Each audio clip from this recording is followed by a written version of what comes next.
Sa gitna ng 30 na lamig sa isang maliit na bayan sa Rusya, isang binatang Pilipino ang lumuhod sa niyebe. Sa harap niya nakatayo ang mga magulang ng dalagang minamahal, mga taong ni minsan sa kanilang buhay ay hindi pa nakakita ng isang dayuhan. Pangako, alagaan ko po ang anak ninyo habang ako'y nabubuhay. Sigaw niya sa perpektong wikang Ruso. Sa sandaling iyon, bumuhos ang mga luhang hindi na napigilan ng ina. Ano nga ba ang tunay na nangyari? Ang totong dahilan kung bakit tinawid ng isang Pilipino ang libu-libong milya ay malalaman ninyo. Ngunit bago ang lahat, huwag kalimutang mag-subscribe sa channel, i-like ang video, at mag-comment kung saan kayo nanonood. Maghatid ito ang suwerte sa inyo. Magandang araw sa inyong lahat. Ako si Svetlana Petrovna, mula sa isang maliit na bayan sa labas ng Moscow. 28 taong gulang ako, nagtapos ng linguistics sa Moscow State University, at nagtrabaho bilang isang international exchange researcher. Ang bayang kinalakihan ko ay nasa Rusya, isang malawak na bansang mayaman sa kasaysayan at tradisyon. Ang pamilya ko ay isang tipikal na konserbatibong pamilyang Ruso, na may malalim na ugat sa kulturang Slavic. Si Papa, si Dmitry Sergeyevich, ay isang istriktong lalaki na nasa edad 60, siya ang namamahala sa aming maliit na farm o dacha. Matangkad, mahigit 180 cm, malaki ang pangangatawan, at may balbas na kulay abo. Bihira siyang magsalita, pero kapag bumuka ang bibig niya, bawat salita ay may bigat. Para kay Papa, sagrado ang tradisyon ng aming pamilya. Ang anak kong babae ay dapat mag-asawa ng lalaking mula sa ating kultura, lagi niyang sinasabi. Hindi maintindihan ng magadayuhan ang ating mga tradisyon at pagpapahalaga. Dahil naranasan niya ang panahon ng Soviet Union, mayroon siyang pag-ingat at hinala sa mga kultura mula sa labas. Si Mama naman, si Irina Mikhailovna, ay kabaliktaran niya isang babaeng puno ng init at pagmamahal. Maliit lang siya, nasa 160 cm, pero ang kanyang masiglang personalidad ang nagbibigay buhay sa aming tahanan. Gigising siya nga alas 6 ng umaga para maghanda nga almusal na gawa sa pagmamahal, at sa gabi, habang nagagansilyo, hihilingin niyang ikwento ko ang buong araw ko. Konserbatibo rin si Mama, pero mas bukas ang kanyang isipan kaysa kay Papa. Svetlana, ayos lang mag-aral sa ibang bansa, paalala niya. Pero ang pag-asawa ay dapat sa kalahin natin. Mas makakaintindihan kayo sa salita at sa puso kung pareho kayong lumaki sa isang kultura. Ganun ka lang magiging masaya habang buhay. Ang aming bahay, isang 2 palapak na gawa sa kahoy, ay nasa 1 oras na biyahe mula sa Moscow. Sa harapan, may magandang hardin ng nga bulaklak na inaalagaan ni Mama, at sa likod bahay, naroon ang taniman ng gulay at prutas ni Papa. Tuwing tag-araw, hitik sa bunga ang mga punong ng cherry at mansanas. Tuwing taglamig, nababalot nga makapal na puting niyeba ang buong bahay, na parang eksena sa isang fairy tale. Dahil sa ganitong kapaligiran ako lumaki, halos wala akong alam tungkol sa kulturang Asyano. Para sa akin, ang Pilipinas ay isang bansang kilala sa magagandang dalampasigan at mababait na tao, pero iyon lang. Narinig ko na sikat ang kanilang magaboxing champion at magagaling na mang-awit, pero inakala kong panandalyang uso lang iyon sa makabataan. Nang mag-aral ako ng linguistics sa universidad, nahumaling ako sa iba't ibang wika. Isa na rito ang wikang Filipino, dahil sa kakaibang istruktura ng gramatika at ang sistema ng paggalang nito gamit ang po at opo. Ito ay isang komplikadong sistema kung saan nagiba ang pananalita depende sa kausap. Ang pag-aral ko ng Filipino ay nagsimula lamang sa simpleng akademikong interes. Noong taglamig ng 2019, mas matindi ang lamig sa Moscow kaysa karaniwan. Mula Disyembre, bumaba ang temperatura sa 26°C, at ang niyebe ay abot baywang. Gigising ako ng alas 7 ng umaga at sisimulan ang araw sa isang mainit na tasa ng tasaan na tinimpla ni Mama mula sa aming samovar, isang tradisyonal na Russian water heater. Ang tsa na ito na may halong jam o pulot pukyutan, ay paboritong nga Ruso. Ang umaga sa aming nayon ay napakatahimik at payapa. Kapag sumisikat ang araw sa pagitan ng magapunong birch na nababalot ng niebe, ang buong paligid ay kumikinang na parang binudburan ng alikabok ng diamante. Ang 1 oras at kalahating biyahe sakay ngang bus papuntang unibersidad ang pinakapayapang bahagi ngang aking araw habang pinakmamasdan ang tanawin sa labas. Ang aking gawain sa research lab ng unibersidad ay regular. Sa umaga, nagsasalin ako nga akdang pampanitikan ng Pilipinas sa wikang Ruso. Sa hapon, nag-aral ako ngang teoryang lingwistiko. Ang proyekto ko ay isalin ang mga modernong nobela, at madalas kong pinag-isipan kung paano maililipat sa Ruso ang mga ekspresyong puno ngang damdamin at kulturang Pilipino. Karamihan sa mga kasamahan ko ay nag-aral ng German o English. Kaya kapag sinasabi kong Filipino ang pinag-aralan ko, lagi nila akong tinatanong, kakaibang pagpilian. Bakit naman Filipino? Ang sagot ko.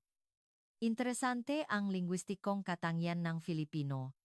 At kahanga-hanga ang kombinasyon ng kakaibang kultura at modernidad ng Pilipinas. Gusto kong maranasan mismo ang kulturang iyon. Sa tanghalian, kumakain kami sa kafeterya ng unibersidad. Karaniwan ay borscht o solyanka na may kasamang maitim na tinapay. Masaya ang oras na iyon, kung saan nakpapalitan kami ng kwento tungkol sa aming nga research at pang-araw-araw na buhay.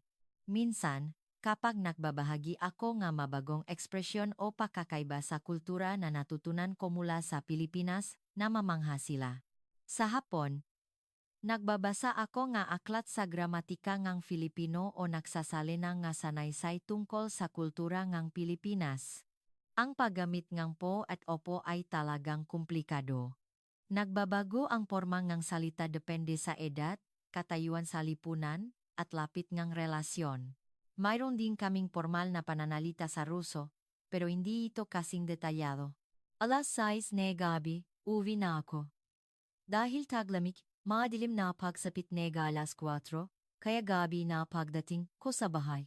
Pinapalipas ko ang oras sa bus sa pamamagitan ng pagguhit sa namumuang hamok sa bintana o pagsusulat ng nga salitang Filipino. Ang masimpleng bagay na ito ang nagpapasabik sa akin para sa aking pag-aral sa Pilipinas. Pagdating sa bahay, laging may nakahandang hapunan si Mama.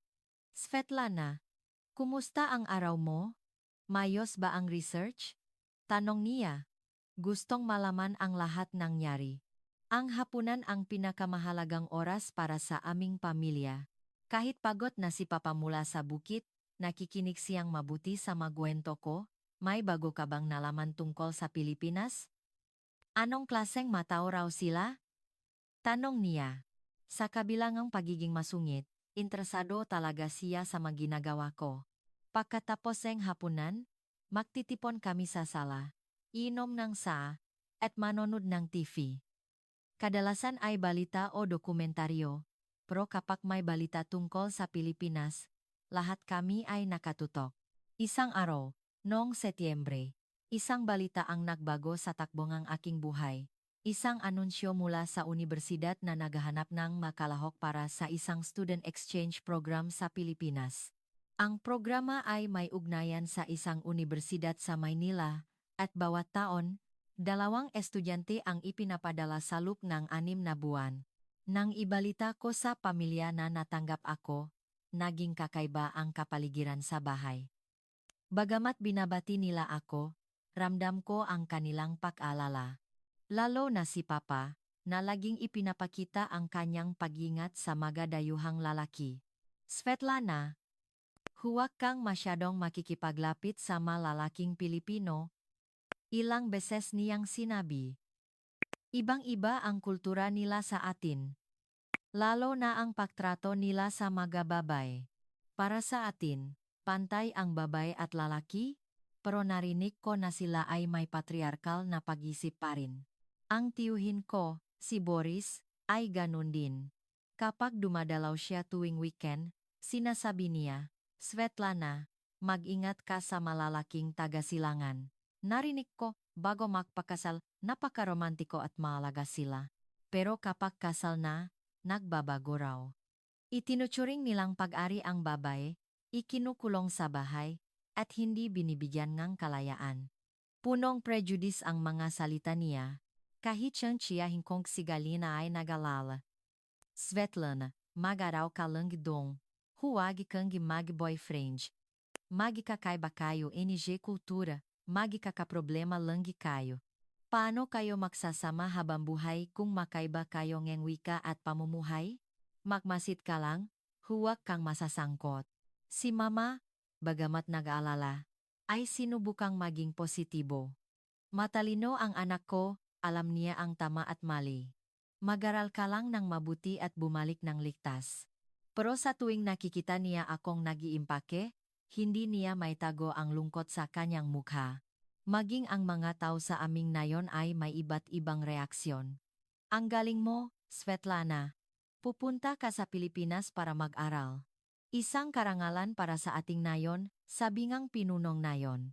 Pero huwag kang magtatagal doon, baka malimutan mo ang ating mga tradisyon. Ang mga matatandang babae naman ay mas direkta. Svetlana, mag-aral ka lang, pero dapat lalaking taga rito ang pakasalan mo. Hindi mapakakatiwalaan ang nga dayuhan. Iba ang itsura at kultura nila. Sino ang nakakaalam kung anong magiging itsura nga anak ninyo? Ang mga salitang ito ay nagpabigat sa aking kaluban. Sa simula, ang tanging plano ko ay mag-aral ng wika at kultura, pero dahil sa mga babala nila, nagsimula akong makaramdam ng pressure. Makakabalik kaya ako nang walang anumang gusot? Lalo akong nag-alala para sa sarili ko. Likas akong palakaibigan at madaling mapalapit sa matao. Paano kung may makilala ako sa Pilipinas? Kaya ko bang suwayin ang aking pamilya para sa isang relasyon? O susundin ko ang sinabi nila na mag-aral lang at umuwi? Isang buwan bago ang aking pag-alis, kinausap ko ang aking propesor. Svetlana, matuto kang maraming bagay sa Pilipinas, payo niya. Pero huwag kang padadala sa emosyon. Pag-aral ang pinakamahalaga. Maging maingat ka sa pakikipag-ugnayan, dahil maaring makaroon ng hindi pagkakaunawaan dahil sa pagkakaiba ng kultura. Ang matalikong kaibigan, si Natasha, ay mas prangka. Svetlana, nag-alala ako para sayo. Masyado kang mabait at madaling magtiwala.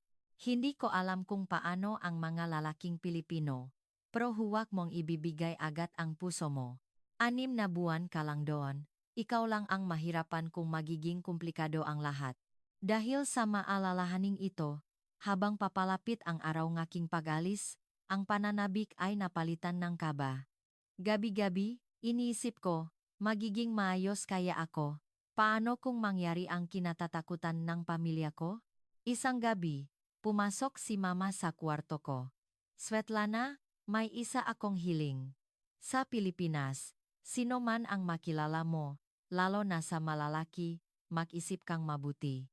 Makaiba ang kultura, makaiba rin ang paraan ng pag-isip. Hinawakan niya ng mahigpit ang aking kamay. At anuman ang mangyari, huwag mong kalimutan ang pamilya mo. Kahit gaano kakalayo, dito ang tunay mong tahanan. Pagkatapos ngang 6 na buwan, kailangan mong umuwi. Naramdaman ko ang panginginig ng kanyang malamig na kamay. Marso 2, 2020. Lunes. Dumating ang araw ang pag-alis ko papuntang Pilipinas. Sariwa pa sa alaala ko ang pamaalam sa Sheremetyevo International Airport. Pinilit ni Mama na huwag umiyak, pero sa huli, humagulgol siya sa aking balikat. Anak, mag-ingat ka. Huwag mong kalimutan ang pamilya mo, sabi niya habang tinatapik ang likod ko. Pagkatapos ng mahabang biyahe, paglapak ko sa Ninoy Aquino International Airport sa Maynila, napanganga ako. Ang init, ang halumigmig, ang daming tao isang malaking pagbabago mula sa nagyayalong Rusya. Ang laki at modernong istruktura ng airport, kumpara sa aming lokal na airport, ay nakakagulat. Ang lahat ay tila magulo ngunit may sistema. Ang kabaitan ng nga staff at ang kanilang ngiti ay ang unang positibong impresyon ko. Hapon na nang makarating ako sa University of the Philippines sa Diliman. Mayroong orientation para sa mga international student. at nandun ang mga mag-aral mula sa buong mundo. Ang napansin ko agad sa mga Pilipino ay ang kanilang pagiging magalang. Gumagamit sila engpo at opo kapag nakikipag-usap sa mga nakatatanda at laging may ngiti sa labi. Naisip ko, talagang mahalaga ang paggalang sa bansang ito. Noong hapong iyon, nagsimula ang isang makasaysayang pakikita. Sa isang welcome reception, may mga student volunteer na nakatalaga para tulungan ang magadayuhan. Isa sa kanila, ang volunteer para sa mga nagsasalita ng Ruso, ay lumapit sa akin. Ang pangalan niya ay Miguel. Si Miguel ay may katamtamang taas, payat ang pangangatawan, at may mga matang nangungusap na puno ng kabaitan. Ang unang impresyon ko ay isa siyang seryoso at taos-pusong tao. Mahinahon siyang magsalita at tila maingat sa bawat salitang binibitawan. Lumapit siya at bumati, "Privet. Ikaw ba ang galing sa Rusya? Napakalayo ngang biyahe mo." Napakalinaw ng kanyang Ruso. Nagulat ako. Hindi lang tama ang kanyang bikas, natural din ang kanyang tono. Ito ang unang pagkakataon na nakarinig ako ng isang Asyano na nagsasalita ng aking wika ng ganito kahusay. Sa isang iglap, naramdaman kong bumilis ang tibok ng puso ko. Paano ka natutong magruso ng ganito kahusay? Tanong ko. Ngumiti siya ng may pagbapakumbaba. Fourth year business administration student ako at nag-minor ako sa European languages. Interesado ako sa kultura ng Eastern Europe, kaya sinimulan kong pag-aralan ito 2 taon na ang nakalipas. Masaya akong makakilala ng isang tunay na taga-Rusya. Sa kanyang seryosong kilos at pananalita, naramdaman kong iba siya sa ibang lalaking Pilipino. Magalang ang kanyang paraan, at kapag nagtatanong siya, ramdam mong gusto niya talagang malaman ang sagot. Kamusta ang kultura sa Rusya? Ano ang pakakaiba nito sa ibang bansa sa Europa? Nakikinig siyang mabuti sa bawat salita ko. Sumagot ako, ang Rusya ay mayaman sa tradisyon at medyo konserbatibo. Mahilig kami sa kalikasan. Marami kaming gubat at lawa, kaya't ang aming kultura ay malapit sa kalikasan. Tunay siyang interesado. Mayroon din ba kayong mga tradisyonal na musika at sayaw? Noong gabing iyon, pabalik-balik sa isipan ko ang imahe ni Miguel. Bakit siya nagsisikap matutong Ruso? Simpleng interes lang ba ito? Ang kanyang seryosong mga mata at magalang na kilos ay nag-iwan ng malalim na marka sa akin. Kinabukasan, nagsimula na ang klase ko sa Filipino. Nag-alok si Miguel. Kung gusto mo, pwede tayong magkaroon ng language exchange. Tuturuan kita ng Filipino, at tuturuan mo ako ng mas tamang Ruso. Ano sa tingin mo? Walang pag-aalinlangan akong sumagot. Magandang ideya yan. Sa totoo lang, bukod sa gusto ko siyang makilala pa, ito ay isang magandang pagkakataon na matutong Filipino mula sa isang lokal. Hindi ko akalain na ang simpleng language exchange na iyon ang babago sa buwang buhay ko. Sa una, purong pag-aaral lang ang aming layunin. 2 beses sa isang linggo, nakikita kami sa library o sa isang cafe para mag-aral. Seryoso si Miguel sa pag-aaral ng Ruso.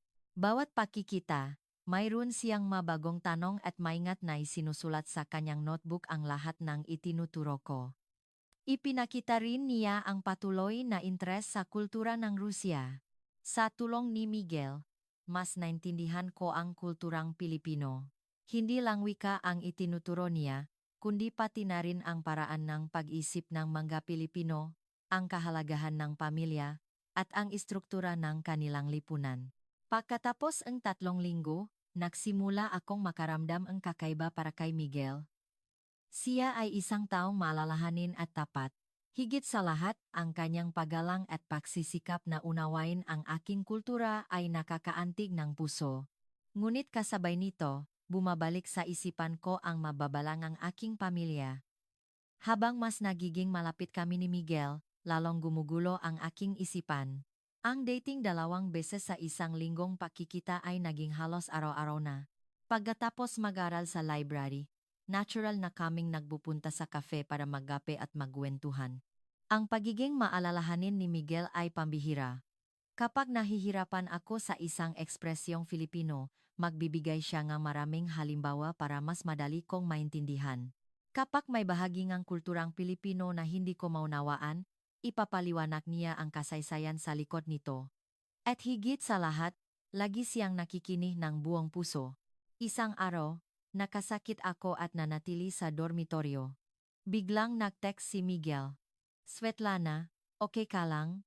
Sabi nila, masarap ang mainit na arroz kaldo kapag may sakit. Gusto mo dalyang kit? Tumanggi ako nung una.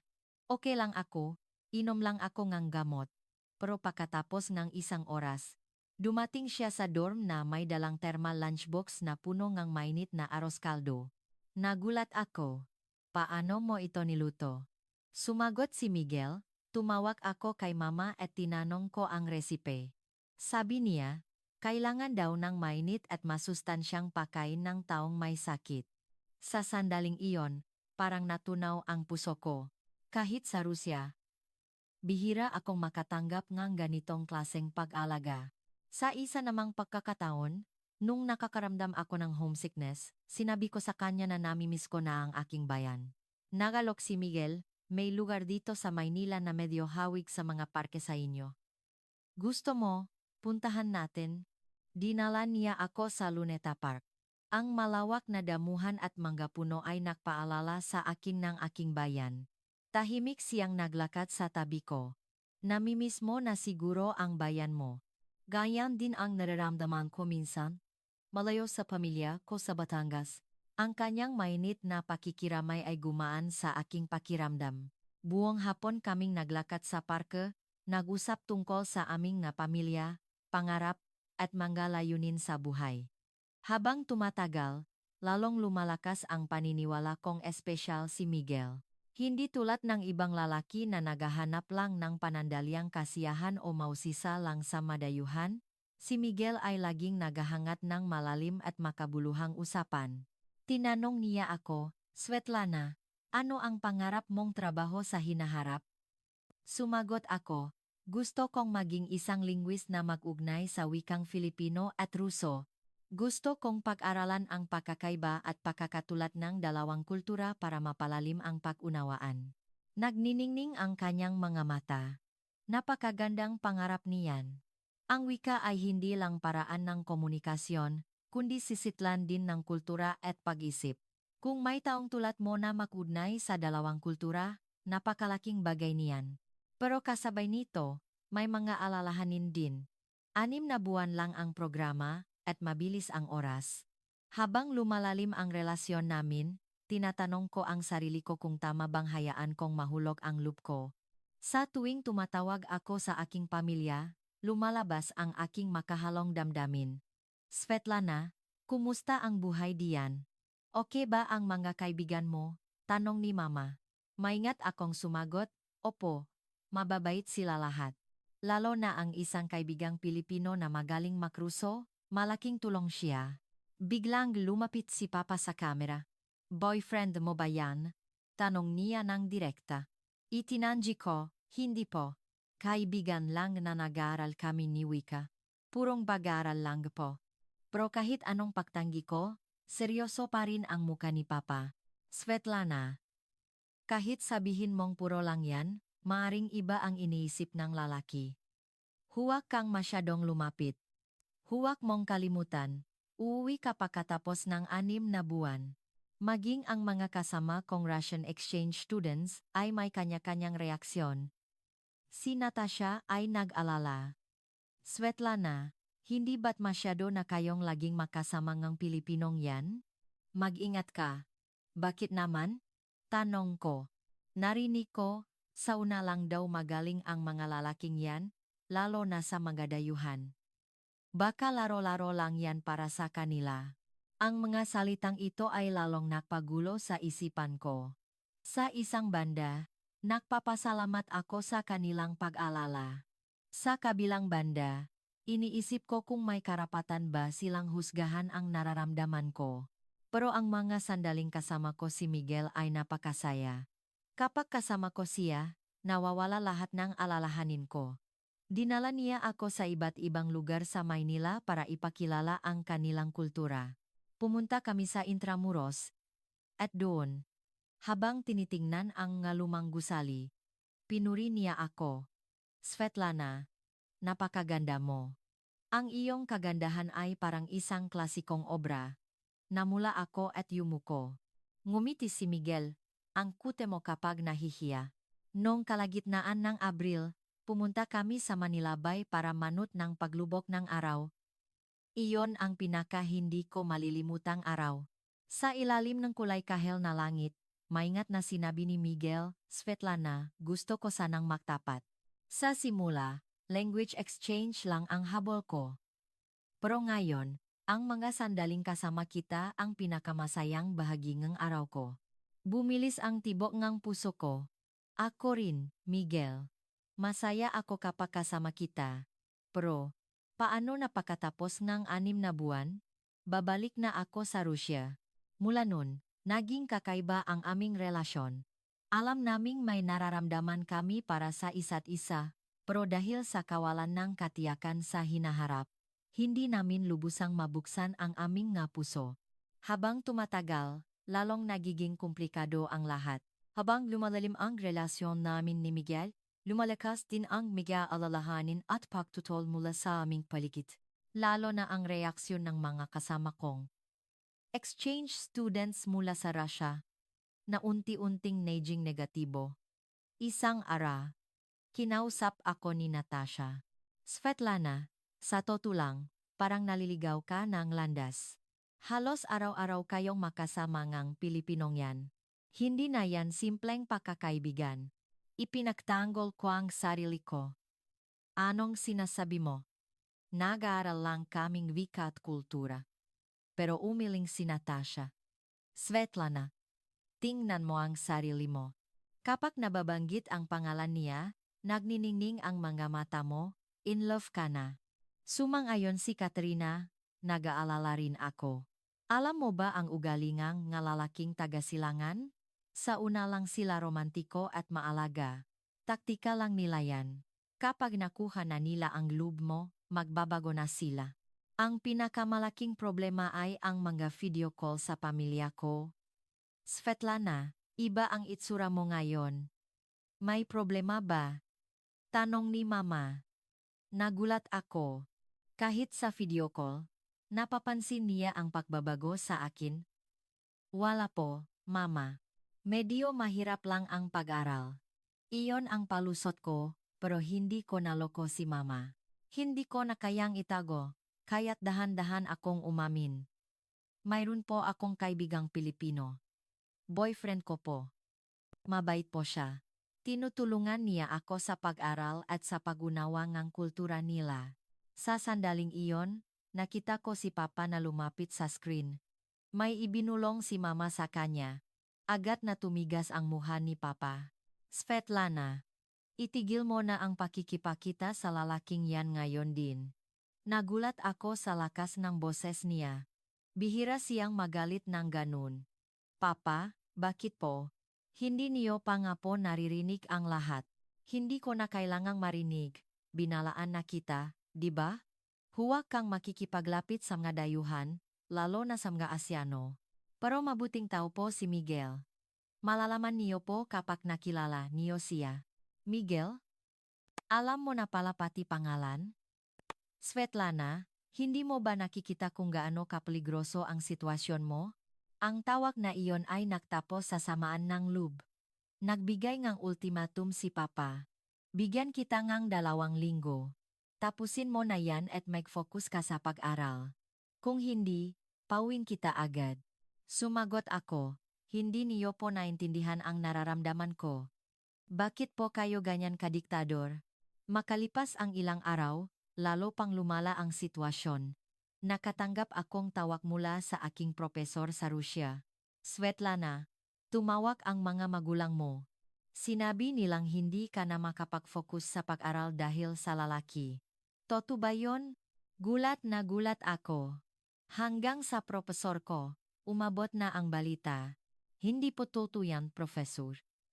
Naksisikap po ako sa pag-aral at mataas ang makamarka ko. Alam ko yan, Svetlana. Pero huwag mong kalimutan ang layunin ng exchange program. Pumunta ka diyan para matuto, hindi para makipagrelasyon. Dagdag pa rito, naramdaman ko na rin ang tingin ng ibang exchange students sa dormitoryo. Si Hannah, na taga-Germany, ay nagtanong, Svetlana, masyado na yata kayong laging magkasama ng boyfriend mong Pilipino. Okay ka lang ba? Si Marie, na taga-France, ay may katulad na komento. Lahat sila ay nagpapahayag ng pag-aalala, pero para sa akin, ito ay negatibong paghuhusga. Nagsimula akong magduda sa sarili ko, mali ba talaga ako? Kung lahat sila ay tutol, possible kayang ako lang ang tama. Maging ang pakikita namin ni Miguel ay hindi nakasinggaan ngang dati. Alam niya ang sitwasyon ko, kaya't naging maingat na rin siya. Dati, natural lang na makahawak kami ngang kamay.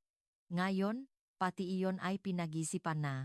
Isang araw, tinanong ko siya ng diretsahan. Miguel, aminin mo, nahihirapan ka na rin ba dahil sa relasyon natin? Nakatubili siya bago sumagot. Hindi ko masasabing hindi. Pero hindi yon dahil sa'yo, kundi dahil sa sitwasyon. Kinausap ko na rin ang mga magulang ko at hindi rin maganda ang unang reaksyon nila. Tutol din ang mga magulang mo. Hindi naman sa tutol, pero nag-aalala sila. Sabi nila, dapat mag-ingat sa pakikipagrelasyon sa dayuhan. Dapat daw isaalang-alang ang pagkakaibang kultura. Nang marinig ko iyon, lalo akong nawalan ng pag-asa. Parehong pamilya namin ay tutol. At ang exchange program ay malapit nang matapos. Alam din ni Miguel ang realidad na ito. Svetlana, kailangan nating pag-isipan ito ng mabuti. Kung ipagpapatuloy natin ito, baka masaktan lang tayo pareho. Nanlamig ang buo kong katawan. Anong ibig mong sabihin? Alam mo naman. Di ba? Pagkatapos ng ilang buwan, babalik ka na sa Rusya. At ako maiwan dito. At tutol pa ang makapamilya natin. So, gusto mo nang sumuko?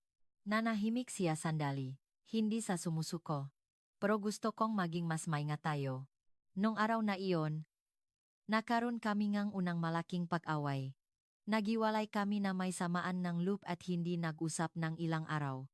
Ang mga araw na iyon ay isang impyerno. Ngayon ko lang nalaman kung gaano kahirap ang isang araw na wala si Miguel. Ngunit kasabay nito, naisip ko, baka tama nga sila, baka ako lang ang nag-ilusyon. Pagkatapos ang isang linggo, si Miguel ang unang tumawag. Svetlana, may oras ka ba sa weekend? May gusto akong pag-usapan. Nakita kami sa isang cafe malapit sa Manila Bay. Seryoso ang mukha niya. Svetlana, sa loob ng isang linggo, marami akong naisip. Tungkol sa atin, at kung ano ang dapat nating gawin, kinabahan ako. May masama akong kutob. Mahal kita, Svetlana. Totoo yan. Pero kung iisipin natin ang realidad, napakaraming hadlang sa atin. Anong mga hadlang? Una, ang distansya. Ang Rusya at Pilipinas ay mahigit 10,000 kilometro ang layo. Pangalawa, ang kultura. At pangatlo, ang pagtutungam nga pamilya natin. Sinubukan kong kumontra. Kaya nating lakpasan yan. Sa panahon ngayon, hindi na problema ang distansya. May video call, may eroplano. Ang kultura, pwede nating pag-aralan. Ang mga pamilya natin. Umiling si Miguel. Svetlana, hindi ganong kadali yan. Sa simula, akala ko rin, sapat na ang pag-ibig. Pero hindi pala. So, lahat ng sinabi mo, kasinungalingan lang. Totoo lahat yon. Hanggang ngayon, totoo pa rin. Pero hindi lahat ng problema, kayang solusyonan ng pag-ibig. Ang masumunod na sinabi niya ay lalong nakpabagsak sa akin. Inisa-isa niya ang magkaproblemang hindi ko naisip. Svetlana, kung magpapakasal tayo, saan tayo titira? Kung sa Pilipinas, malalayo ka sa pamilya mo. Kung sa Rusya, ako naman ang malalayo. Paano ang maanak natin? Anong wika ang ituturo natin? Pwede naman nating pag-usapan yan sa hinaharap. Hindi yan simpleng usapan. Nag-research ako. Ang divorce rate ng international marriages ay doble kumpara sa mga lokal. Dahil yan sa mga pagkakaibang ito. Lalo akong nasaktan nang malaman kong nag-research pa siya. At higit sa lahat, ang mga pamilya natin. Ang mga magulang mo, ayaw nila sa akin. Ang mga magulang ko, nag-aalala rin. Paano natin ipagpapatuloy to? Sumamo ako. Miguel, subukan man lang natin. Kung makikilala ka nga magulang ko, baka magbago ang isip nila. Mapait siyang ngumiti. Svetlana, maging praktikal tayo. Kahit pumunta pa ako sa Rusya, paano ko sila kukumbinsihin kung hindi ko naiintindihan ang kultura nila at limitado ang kaalaman ko sa wika? Pero marunong ka magruso. Pang basic conversation lang. Hindi sapat para iparating ang tunay kong intensyon. Ang usapan na iyon ay walang narating. Sabi ni Miguel, bigyan namin ng oras ang aming masarili, pero sa mukha niya, alam kong nakapagdesisyon na siya. Mula nun, dumalang na ang pakikita namin. Minsan na lang sa isang linggo, para lang sa language exchange. At hindi na iyon kasing sayang ang dati. Sinadya niyang dumistansya. Kung dati ay nag-usap kami ng ilang oras, ngayon, pagkatapos ng isang oras na pag-aral, alis na siya.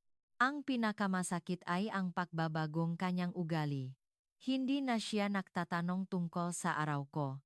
Hindi na rin siya nagbubukas ang personal na usapan. Isang araw, hindi ko na natiis. Miguel, hindi na ba natin pwedeng ibalik ang dati? Nagpakita siyang ang pagkalito.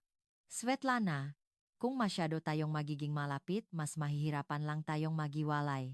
So, ngayon pa lang, pinaghahandaan mo na ang paghihiwalay natin? Paglipas ang isa pang buwan, tuluyan nang nanlamig ang lahat.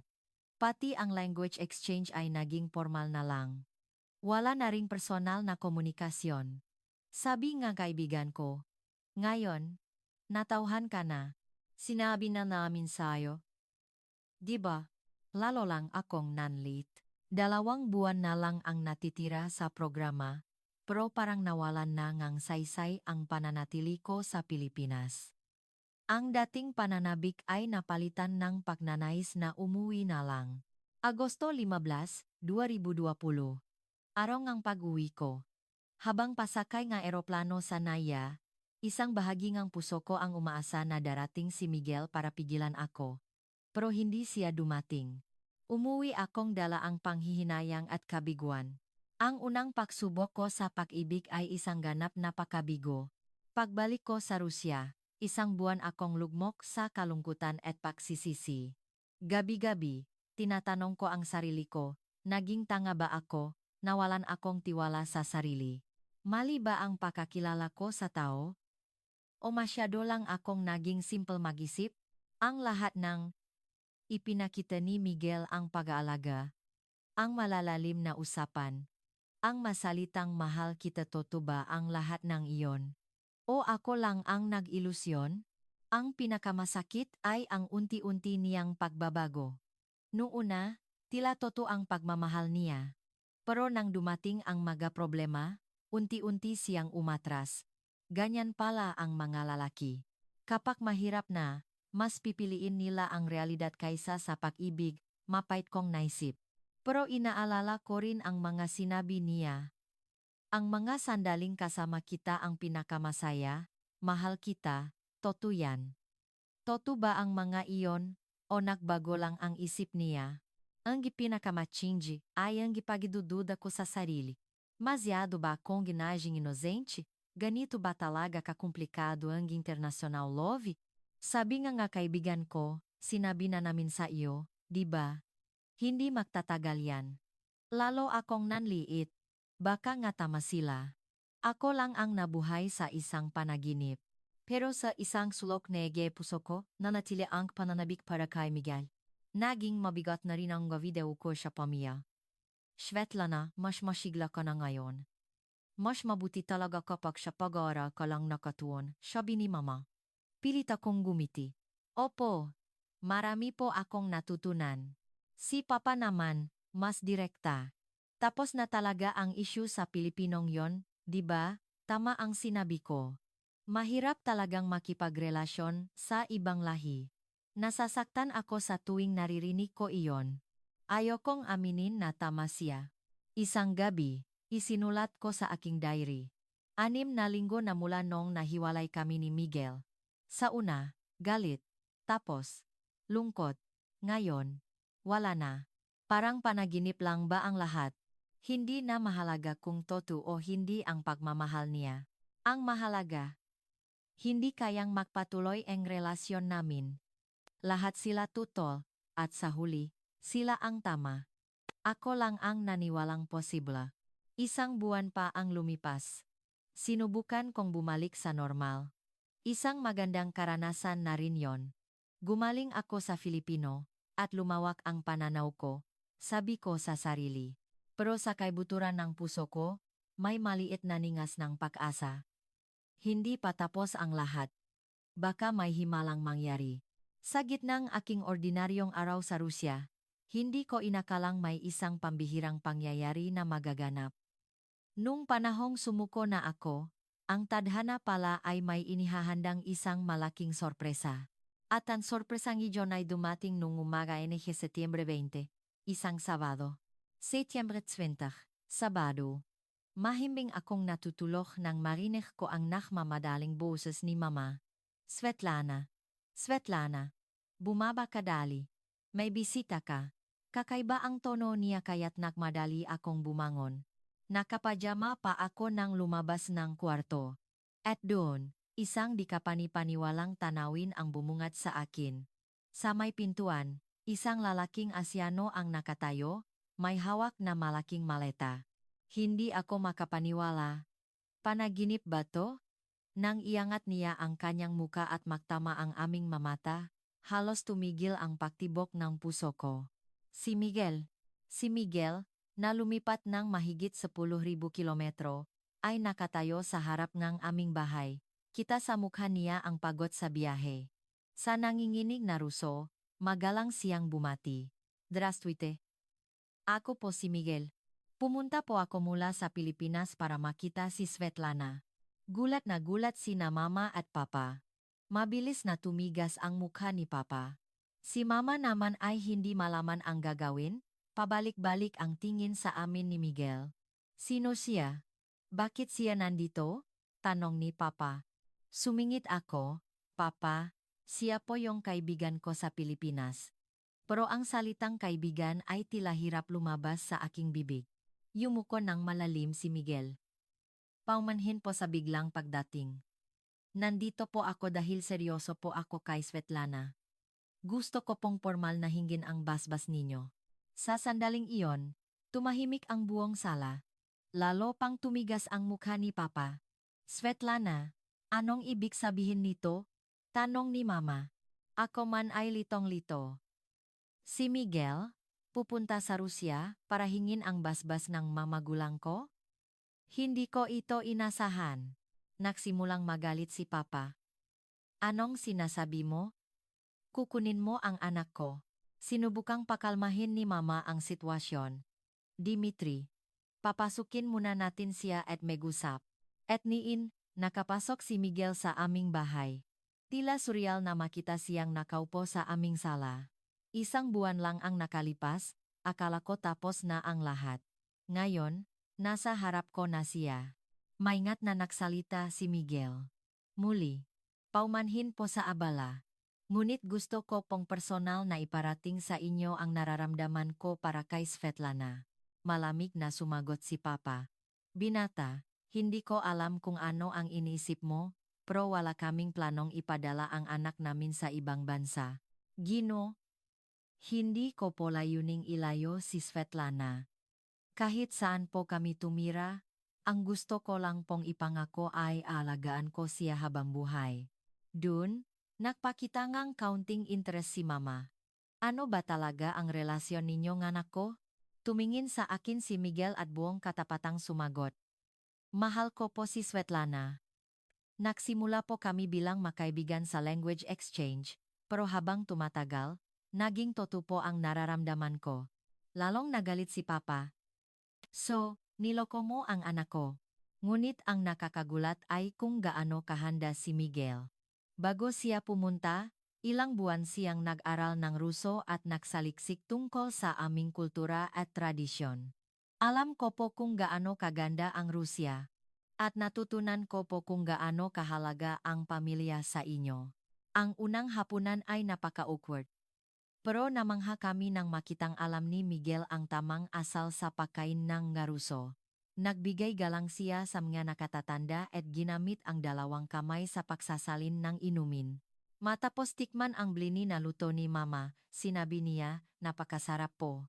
Ang galing ninyong magluto, ginang. Isang taos-pusong papuri. Narinig kong bumulong si Mama, magalang pala ang batang ito. Pero si Papa ay nanatiling malamig. Kinabukasan, nagsimula ang tunay na pagsisikap ni Miguel na makuha ang tiwala nila. Gumising siya ang alas 5 ng umaga para maglinis ang bakuran. Kahit pinigilan siya ni Mama, sinabi niya, gusto ko pong makatulong kahit kaunti habang nandito ako. Sumama siya kay Papa sa bukid at tumulong sa pagayos NG magagamit. Kahit hindi sanay, mabilis siyang natuto. Paano natutunan NG isang taga-siyudad ang ganitong trabaho? Mapanuyang tanong ni Papa.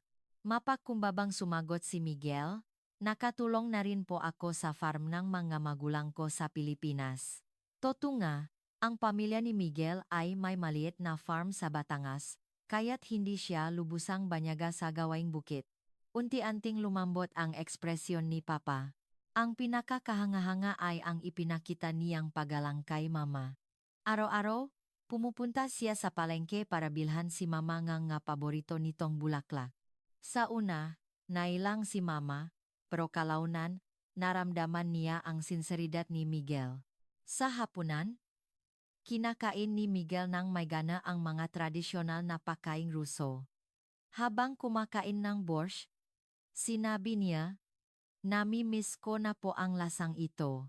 Sinubukan ko pong lutuin ito sa Pilipinas, pero hindi ko makuha ang sarap ng luto ninyo. Nagulat si Mama. Toto, nagluto kang pagkain namin sa Pilipinas? Opo. Itinuro po sa akin ni Svetlana ang resipe. Unti-unting bumubukas ang puso ni Mama. Pagkatapos ang isang linggo, nagsimulang magbago ang lahat.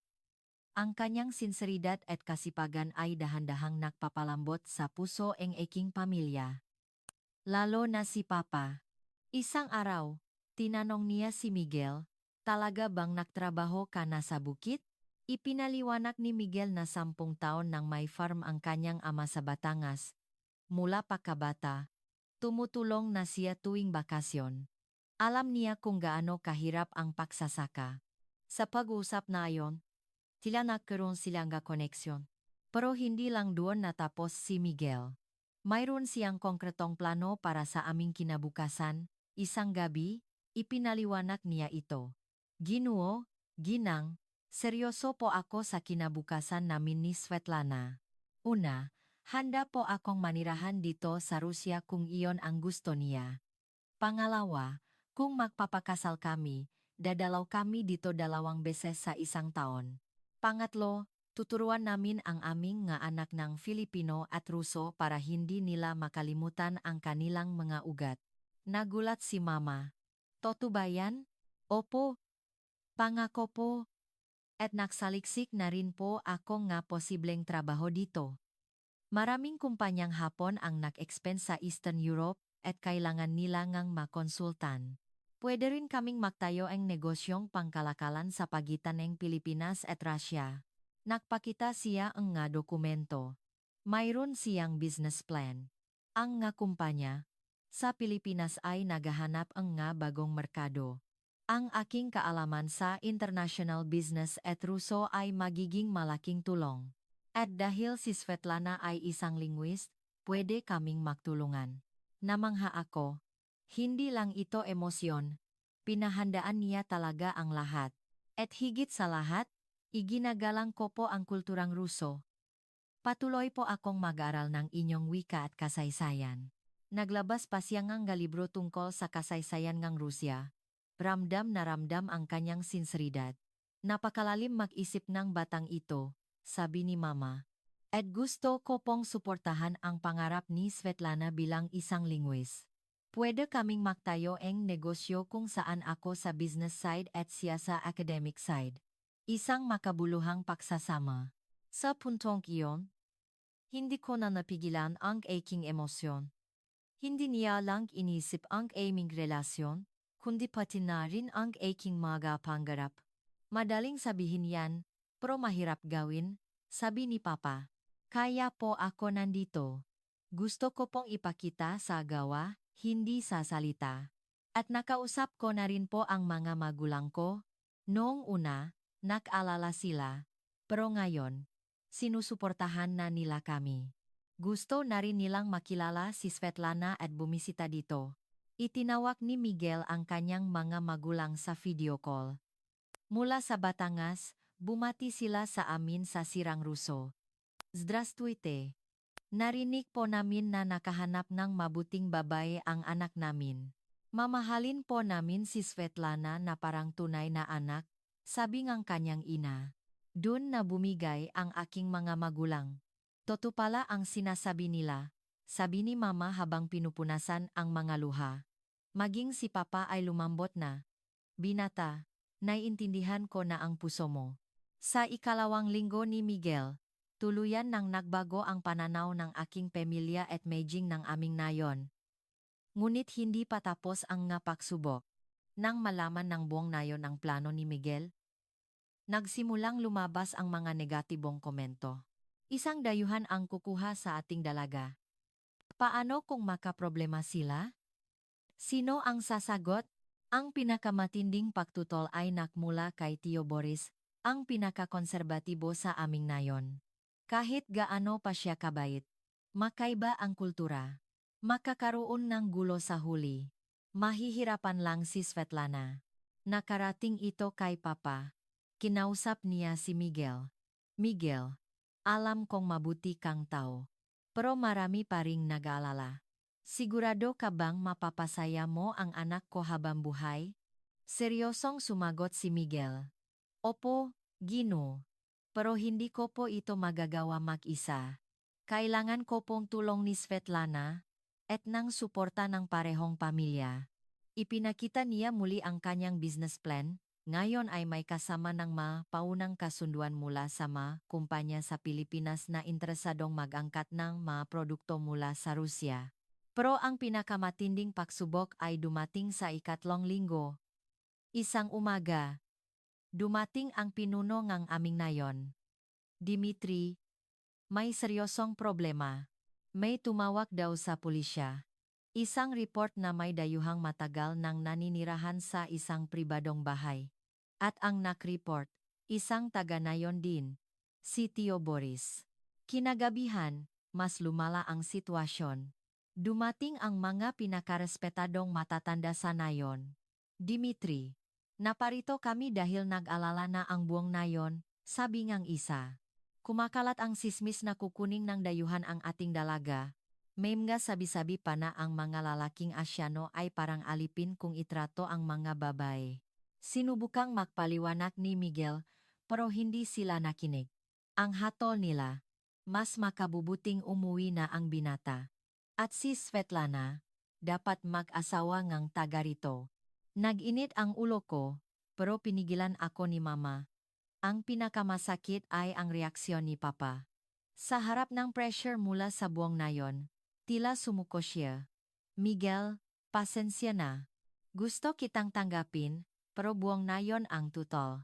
Kinagabihan, nakpadala ang formal na sulat ang mga kabataan ng nayon. Ang pananatili raw ni Miguel ay sumisira sa kanilang tradisyon. Nakaroon pa ang maliit na protesta sa harap ng aming bahay. Naluhmok si Michel. Svetlana, pasensya na. Hindi ko sinasadyang maktulot ang kanitong hulo. Noong gabing iyon, nagsimulang mag-impake si Miguel. Aalis na ako bukas, hindi ko na kayang saktan pa ang pamilya mo. Umiyak ako. Huwag kang susuko ngayon. Probuo na ang kanyang desisyon. Sa gitna aking pag-iyak, Hindi ko alam na may inihahanda pa siyang huling baraha. Kinabukasan, maagang gumising si Miguel. Nakaitim na suit at kurbata. Muha siyang solemne. Saan ka pupunta? Tanong ko. Malalaman mo mamaya. Sagot niya. 10:00 ang umaga, tinipon niya kami. Papa, Mama, Svetlana, may huli po akong sasabihin. At sa gitna ang sala, ginawa niya ang isang bagay na hindi namin inaasahan. Lumuhod si Miguel. Papa, Mama, nanginginig ang boses niya. Mahal na mahal ko po si Svetlana. Sa loob ng 3 linggo, naranasan ko po ang pinakamasayang sandaling buhay ko dito. Tinuruan po ako ni Papa ngang tunay na diwangang pagsasaka. Ipinakita po sa akin ni Mama ang kadakilaan nga isang ina. At nakita ko po ang kabutihan ng nga taga-Rusya. Kahit may hindi pa kakaunawaan ngayon, hindi po ako susuko.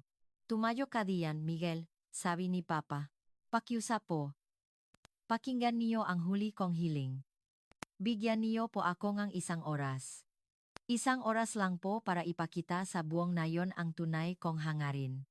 Pupunta po ako sa plasangang bayan at haharapin ko sila. Kung pagkatapos nun ay tutol pa rin sila, alis po ako ng walang reklamo. 1:00 hapon, tumungo si Miguel sa plaza. Mabilis kumalat ang balita at naktipo ng mga tao. May gitisang tao ang naroon. Tumayo si Miguel sa hitna at nagsalita sa malakas at malinaw na Ruso.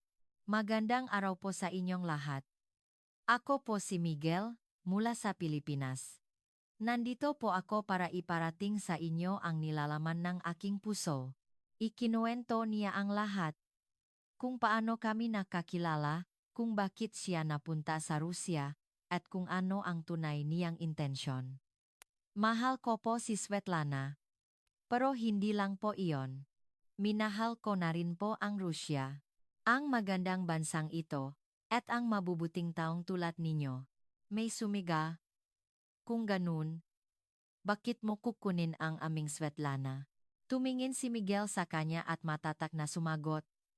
Hindi ko po siya kukunin. Ako po ang mananatili dito. Nagulat ang lahat. Gusto ko pong manirahan dito sa Rusya at mag-ambag sa pag-unlad ng inyong bansa. Gusto kong maging tulay sa pagitan ng Pilipinas at Rusya. Mula sa kanyang bag, inilabas niya ang nga dokumento. Nag-apply na po ako para sa residence permit. At may plano po akong magtayo ng isang kumpanya na mag-aangkat ng maproduktong Ruso papuntang Pilipinas at mag-export ng maproduktong Pilipino dito. Ipinaliwanag niya na liliha itong nga trabaho sa kanilang nayon isang processing plant, isang packaging center, isang logistics warehouse. Ang mga kabataan ay hindi nakakailanganing umalis para magtrabaho.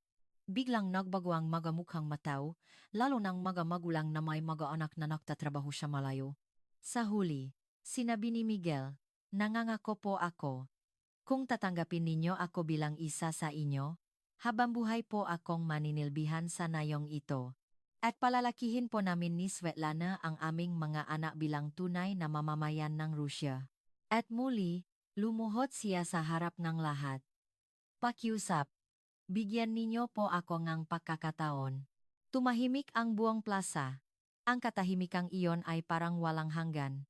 Ang unang kumilos ay ang pinakamatandang babay sa nayon, isang 95 taong gulang na lola. Lumapit siya kay Miguel. Binata, iangat mo ang iyong ulo. Tinitigan niya si Miguel. Nakikita ko sa iyong mga mata ang katotohanan.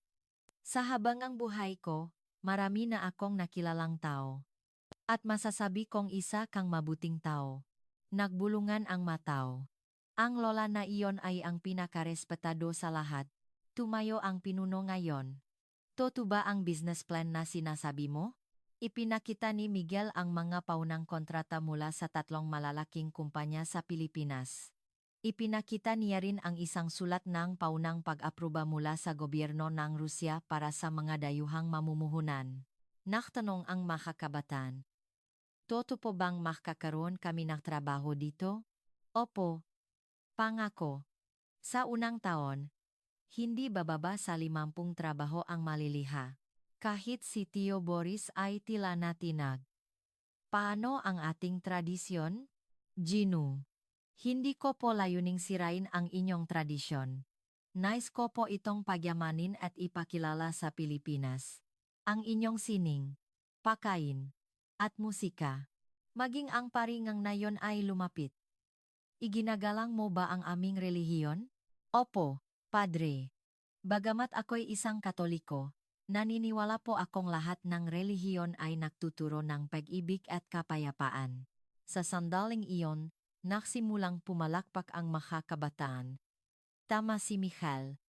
Husto naming maktrabaho sa sarili naming bayan. Sumigaw ang pinuno nayon? Magbotohan tayo. Sino ang sang-ayon na tanggapin si Miguel bilang bahagi ng ating nayon? Itaas ang kamay. Dahan-dahan. Isa-isang nagtaas ng kamay ang mga tao. Ang lola, ang pari, ang mga kabataan, ang kanilang mga magulang. Sa huli, sa mahigit 100 tao, 70 ang bumoto pabor sa kanya. Isang malakas na palakpakan ang umalingaw-ngaw. Si Miguel, luhaan sa tuwa. Opisyal na inanunsyo ng pinuno ngayon, si Miguel ay isa ng bagong miyembro ng ating komunidad. Ang pinaka-emosyonal na sandali ay nang lumapit si Tio Boris kay Miguel, inilahat ang kamay, at sinabing, "Binata, nakamali ako sa'yo. Maligayang pagdating." Niyakap ni Papa si Miguel. "Anak," sabi niya. Si Mama naman ay humahagulgol habang yakap-yakap si Miguel. Imposibleng naging posible. Ang sinseridad at konkretong plano ni Miguel ay nagpabago sa lahat. Noong gabing iyon, nakaroon ngang isang malaking pista sa nayon. Si Miguel ang bida. Ang kanyang pangalawang pagsubok ay isang ganap na tagumpay. At iyon ay simula pa lamang. 1 taon ang lumipas. Ang aming nayon ay umunlad. Ang kumpanya ni Miguel ay nagtagumpay. Ang nga kabataan ay may trabaho na. Ang mga kababayan ay bumuo ng isang kooperatiba para sa kanilang mga handicraft na ini-export sa Pilipinas. Ang pangalan ni Miguel at ang aming nayon ay naging simbolo ng pag-asa at pagbabago sa buong rehiyon. At kami? Ikakasal na kami sa susunod na taon. Isang kasal na pagsasamahin ang tradisyon ng Rusya at Pilipinas. Ang aking buhay ay ganap na nagbago. Natutunan kong ang tunay na pag-ibig ay walang hangganan. Na kayang lampasan ng sinseridad at gawa ang anumang prejudice. Natutunan ko na ang pamilya ay hindi lang tungkol sa dugo, kundi sa pusong nagmamahalan. Mula sa isang simpleng babae sa isang maliit na nayon sa Rusya, ngayon, isa na akong tulay sa pagitan ng dalawang makaibang mundo. At ang lahat ng ito ay nagsimula sa isang simpleng language exchange. At sa isang pag-ibig na nagpatunay na walang impossible. Kung mayroon din kayong mga kwento ng pag-ibig na lumampas sa mga hangganan ng kultura, ibahagi ninyo sa comment section. Huwag kalimutang i-like at i-share ang video na ito para mas marami pang tao ang ma-inspire. At tandaan, ang tunay na pag-ibig ay laging nakakahanap ng paraan. Maraming salamat sa pakikinig.